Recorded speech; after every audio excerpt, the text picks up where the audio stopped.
Welcome back to Chamber Exchange, a TV show for our final segment. And with that, again, want to thank the sponsors that make it happen, St. Vincent Hospital and Bank Hometown, longtime supporters of the show, and we appreciate that. Pleased to have with us on the final segment, Katelyn O'Brien, who is the Executive Director of the Worcester Downtown Business Improvement District. Pleasure to be here. Sometimes known as the BID. BID and it is the acronym, is short, the abbreviation. But Katelyn, the BID's been in existence now 5+ years, Yes. And recently, in the last year and a half, I think it was, or maybe 2 years, the businesses voted to re-up and continue it, which is a sign that they believe in the work that's being done. But for our viewers who might not be familiar with the BID or a business improvement district, because they exist around the state and around the country, but the one in Worcester was one of the fairly new ones in Massachusetts that got up and running. So I'll turn it over to you to kind of talk about the scope of work that the BID does. Sure, thank you. Yeah, kind of rare in Massachusetts. There's not a lot of BIDs, although there are new ones cropping up. But our BID, we're a nonprofit, first of all, 501c3, and we are funded by our commercial property owners. We are funded through an assessment. So unlike a business association where the businesses are your members, our members are the commercial property owners. Right. And those commercial property owners, and we talk about this on the show, and one of our roles as a chamber, not only in Worcester, but working with our affiliate chambers, is to try to talk about a fair and equitable property tax rate. And in Worcester, the commercial business owners pay one of the highest in the state. I think it's the 8th highest. So, but these commercial property owners agree to not only pay their taxes to the city for services and to help fund municipal government, but they agree this assessment, they pay extra to go into a fund that does what? So our 4 main programs are beautification and placemaking, clean, safety, and hospitality, advocacy and PR, and marketing. So through those 4 core programs, that's what we use, basically makes up the BID. Right. So I'll sometimes hear people in the Chamber of Commerce, we're on Main Street at 311 Main Street, for many years kind of known as the Bowditch and Dewey building, but Cliff Rucker acquired that building and a number of new tenants. But that north end of Main Street, I'll have people say, well, how come only one end of Main Street has the beautiful flowers and the banners and somebody around cleaning up? And so the BID boundaries are kind of defined in the downtown. And that's the area where those businesses, businesses within that geographic boundary pay, and that's where the services are. Maybe you could map it out for us visually. Sure. So we operate within 78 acres of downtown. So that goes from Main to Foster, McGrath, and Myrtle. So in between those streets is our district. Yes, so you are correct. The flowers are, one of our most popular programs is the downtown hanging baskets and our flower planters. Also our ambassador services, probably our most visible program.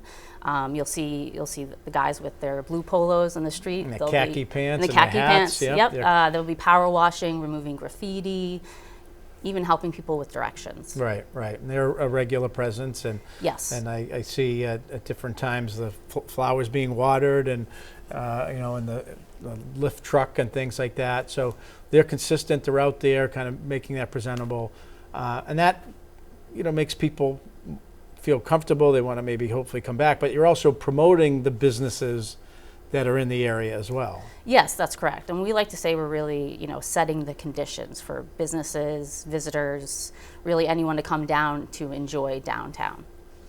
And you mentioned also placemaking. So there's some events that you run, and then kind of so maybe we can talk about the events you run. Sure. So one of our main events is Out to Lunch, and we're right now in the middle of the season right now.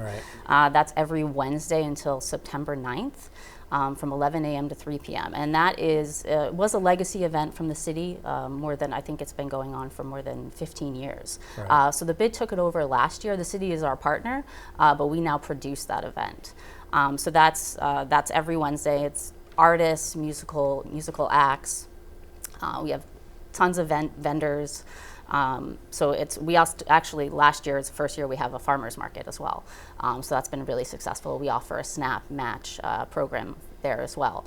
Another one of our events is Movies on the Common. Again, partner with the city, so we took that over as well.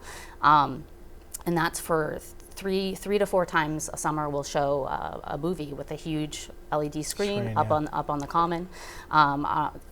We've already had 2 of them so far, but our next one is August 13th. We'll be showing Superman. Right.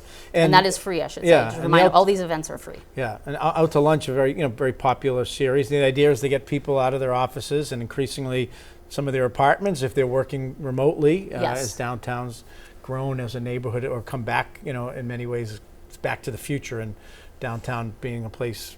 Yes, it's a central business district, but historically, people lived there as well, and with the new apartments that have been added, getting people to kind of come out, build community, be in the community, listen to music, get a bite to eat, get some food.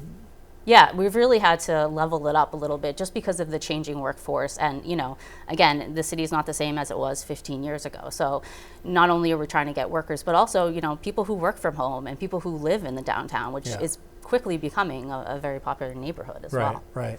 And then there was recently the whole World Cup and major events and great crowds in the downtown too for watch the games on the Common. We've had a very big summer, very busy.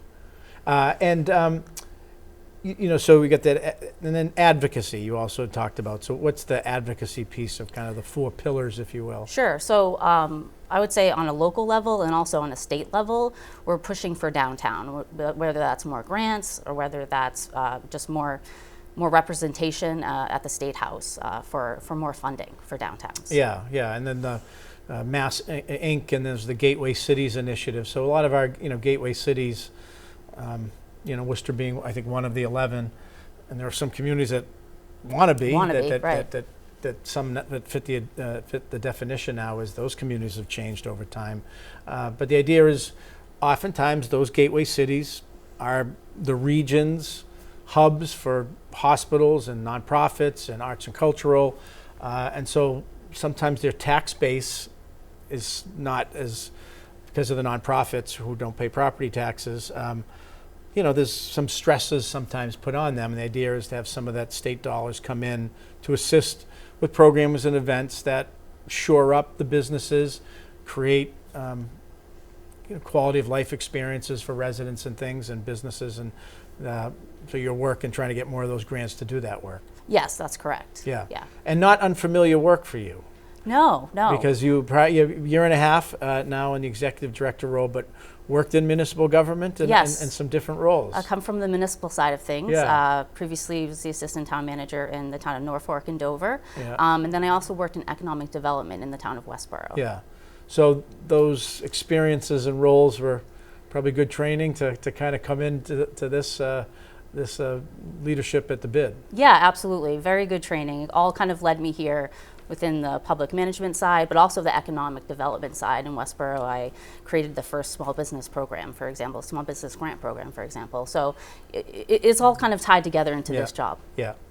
And we, since the inception of the BID, and let me just say, enormous credit to the Worcester Business Development Corporation. Absolutely. Who was the leader in developing the Hanover Theater, which has become an anchor of the theater district of the BID, and they were able to work in the theater district to get many of those businesses to buy on and to agree to this concept, which is, you're paying more, but guaranteeing those extra services, meanwhile making sure the city does its thing.